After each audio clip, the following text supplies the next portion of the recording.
Hey everybody, this is Phil from Zaid Comics, the writer and co-creator of Magic Cop, a graphic novel we're launching on Indiegogo in August, and just one half of the two best-looking brothers in all of comic books. And today we're doing a statue review in celebration of the Hellboy movie that just came out this past weekend.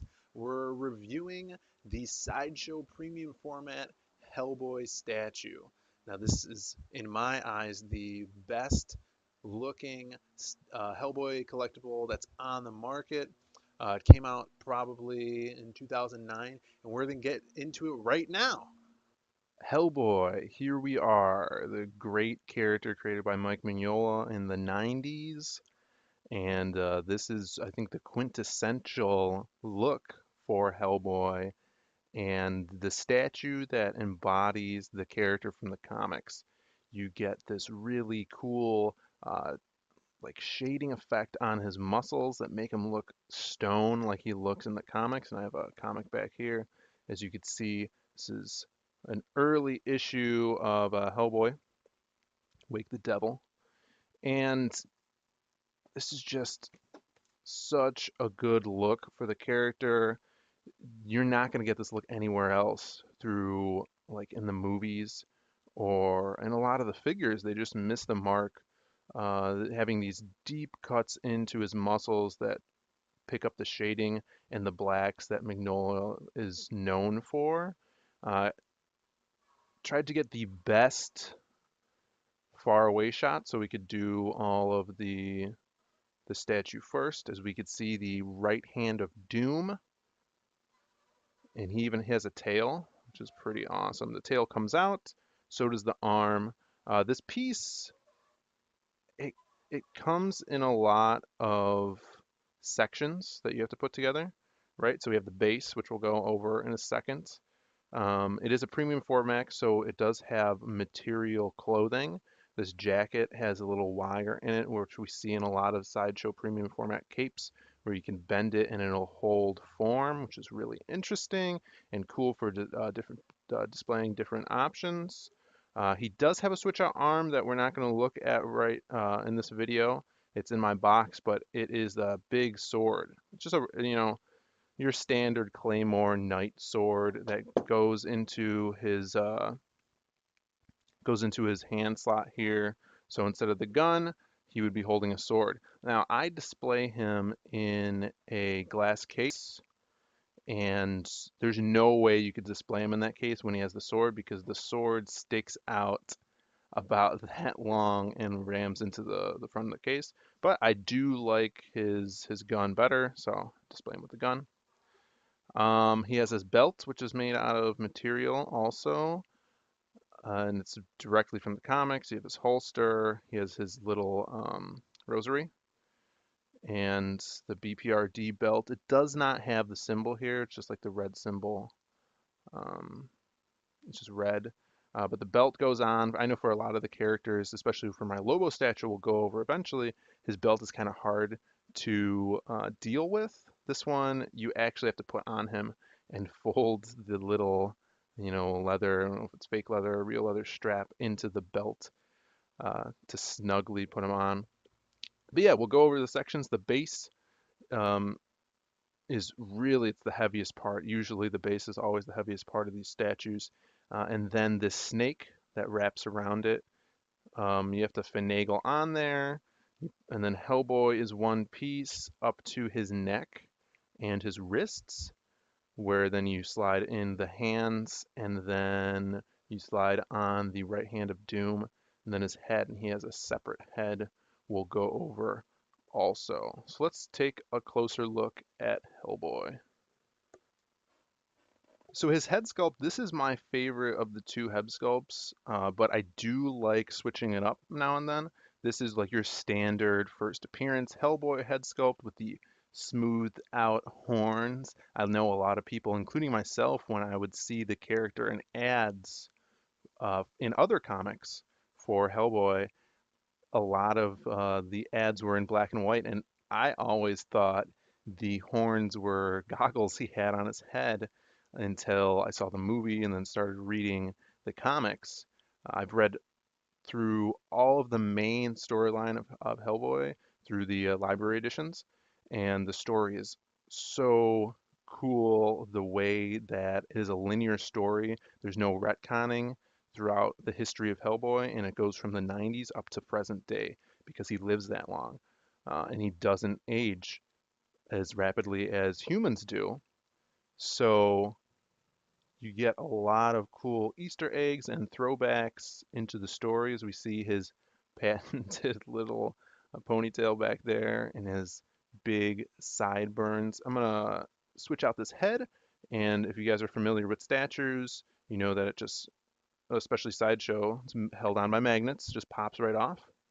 And then we get to put on his, so you can see here, super cool horns. Um, Raise it up here. And this is when he says his name, turns into, the tool that opens the gates and releases the Agdru Jahard. Very weird lore and mythos around Hellboy. And yeah, so he's got his big horns. He who wears the crown of fire upon his horns has the key to unlock the Agdru Jahard. And now this is so cool. The sculpt with the fire that actually goes around his uh, his head and carries that crown of fire on top of his horns, balanced perfectly, and it almost, I mean, it's seemingly floating on nothing. When you look at it from the front, it's just this crown is just floating there. Awesome sculpt.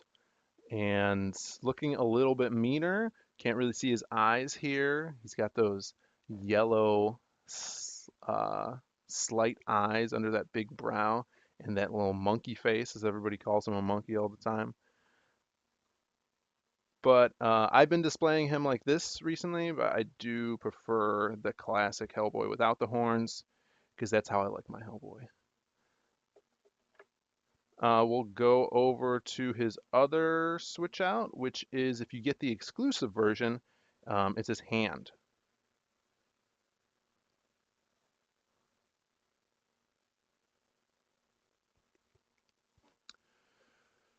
So here we have his right hand of doom, and the cool thing about this is you get the exclusive version, you get two right hands of doom, and I really love that Sideshow does this sometimes. They don't do it all the time, but for the switch outs, they have a little display piece that you could, it's like a side piece you could display with the statue, and it has its own base.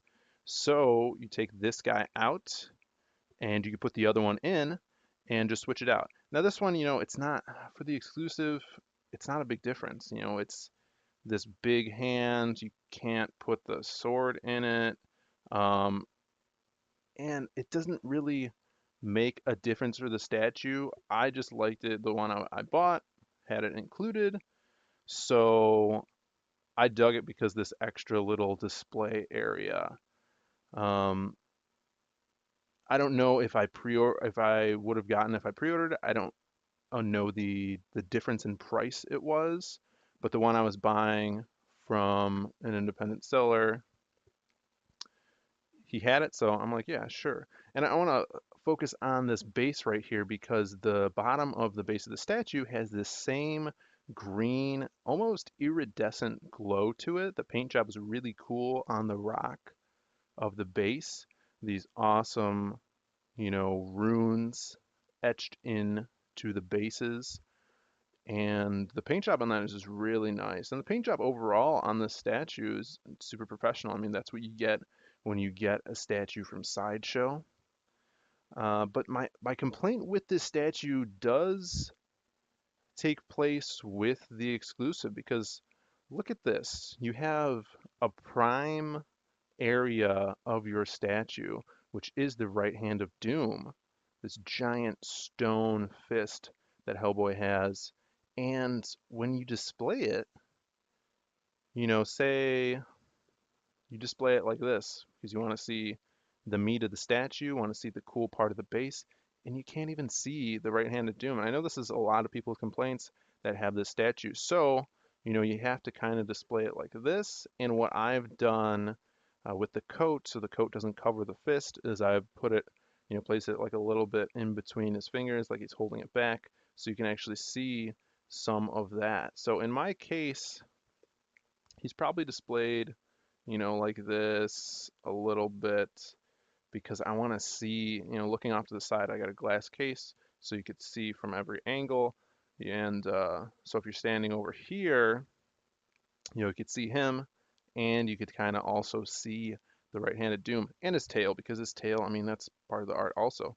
But if you do have a big enough case that you could put a like electronic Lazy Susan in there to have him spinning constantly. More power to you. That would probably be the best way to display a lot of statues put out that are this size. And speaking of size, I'll measure him up right now from the bottom of the base to the top. He's about 23 inches, and I would say another inch and a half to 2 inches when he has that alternate head.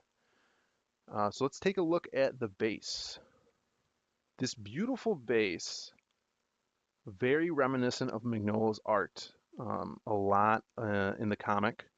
He will throw in some ominous panels of just statues or faces of statues to give off this haunting feeling because a lot of the Hellboy books are horror stories. So I think this works very well in his comics, throwing in just creepy statues with no dialogue, no narration in the panel, giving you that sense that you're in this, horrific area. So they Sideshow incorporated that into the base of the statue, which I love. It has the cross here, signifies that Hellboy has his religious background, and the snake that is kind of a pain to get on here correctly, but wraps around the statue. Um, it's really smooth, made of like some plastic. And this toad also, which are reoccurring themes and animals of the Hellboy mythos, the snake and the toad. A lot of Hellboy's enemies uh, deal with those animals. Hecate, the goddess of the crossroads, is very snake-like. And in the first issue of Hellboy back in the 90s, um, there's these toad people that attack Professor Broom and kill him. Spoilers from 20 years ago. And yeah, the space, covered with that same greenish iridescent, getting some good light off of the, natural lighting from the windows out there. And it's just as you turn it, it glows with that green iridescence. Really cool. A very heavy base and very big base. A super cool action pose as he's perched on top of it. Very dynamic. One of the most dynamic statues that I have because the base is so large and he's just balanced perfectly on it.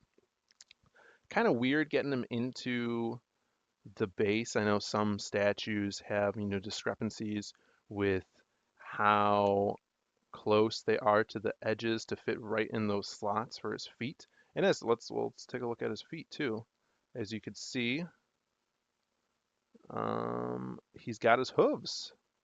Now, in the first Hellboy movies, he was wearing boots. And I've seen in some of the comics where he did wear boots because he was kind of self-conscious of his feet, so you could twist it that way. But this is, classic Hellboy. Doesn't, he always skips leg day. He's got those scrawny legs, giant upper body, and those devil hooves, which is, an awesome choice that Mike did for his design.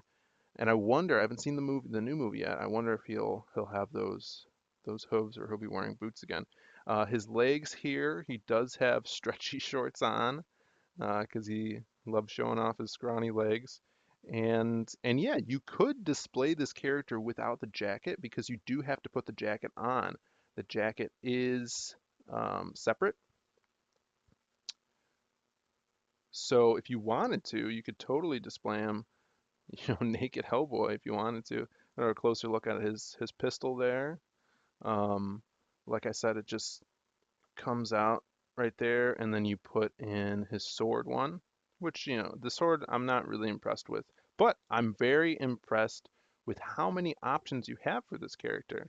You know, if with even if you got the standard set, Hellboy had two like switch out head, so he's got the crown and without the horns, and then he has two switch out hands, which is the gun and the sword. And then on top of that, if you get the exclusive, he had the two fists of doom. Now, a lot of sideshow statues now, they're not putting a lot of accessories into that. I'm noticing. So back then when this came out, I want to say 2009, um, you get a lot of bang for your buck. Now let's go over price. If you guys are looking to pick this up from a seller, you're probably looking at 750 to $800 range, just because it's out of stock now. They're not producing them anymore. But I think I got mine for less than seven. And there's been people on the statue buy sell trade communities lately. This one guy in particular, is trying to move his for like 745, and he can't move it because he's still looking since I was trying to buy mine. So I got mine for around 650, and I think that's a good price. There was a chip to the paint on his back where his tail inserts, and you're never going to see that. So that was fine with me. And I think these guys that are really trying to gouge you on prices, like that guy hasn't dropped his price in, man, 2 years, and he's still asking for that, and no one's buying it. So I think if you're a seller, be reasonable with your price. I know you want to make a profit. I don't know what this standardly sold when it came out, but just be mindful of pricing when you're selling out there. Uh, so yeah, this is Hellboy Premium Format by Sideshow Collectibles, the best Hellboy statue on the market right now. I know that I think Prime One is doing a Hellboy statue. I might be wrong with the company, but my friend Mr. Chopra, he did this sculpt for Prime One's Lobo Injustice statue, which is huge. It's a 1/3 scale statue. It has the dolphins. It's got those 90s guns. Super badass statue. One day when I have $1 million, I'll get that statue because it's ginormous. He sculpted a new Hellboy statue that he's been teasing on his Facebook, on his Instagram. So look for him, and I can't wait to see what he's done with that because he's an awesome 3D sculptor. Check him out. But until that comes out, this is my number one Hellboy collectible. It's ripped out of the pages of Mignola's Hellboy, and it looks amazing. Just down to the paint. The color is perfect. And yeah, I hope you dug the video. Go see Hellboy, support the movie. I'm getting mixed reviews, but the fan reviews are loving it. I'm going to see it um, soon. And if you guys are new to the channel, please subscribe. I do statue reviews, comic reviews, and we have our own comic book, which we're going to talk about a lot here, called Magic Cop. And give us a like, hit that notification so you know when we have our next videos up. And thank you all for watching. See ya later. Good news, everybody. Zaid Comics has its own newsletter, and if you subscribe to it, you'll be notified exactly when Magic Cop goes live on Indiegogo for our graphic novel crowdfunding campaign. Now, if you back the campaign and are part of the newsletter, you'll get some exclusive content that's not available for the other backers. In addition to this, we're putting out a pilot issue called Magic Cop Karaoke Express. Now, it's a 12-page ash can that's coming out on Free Comic Book Day, but if you're part of the newsletter, then you'll be able to read it a day early. Now, look for the link down in the description below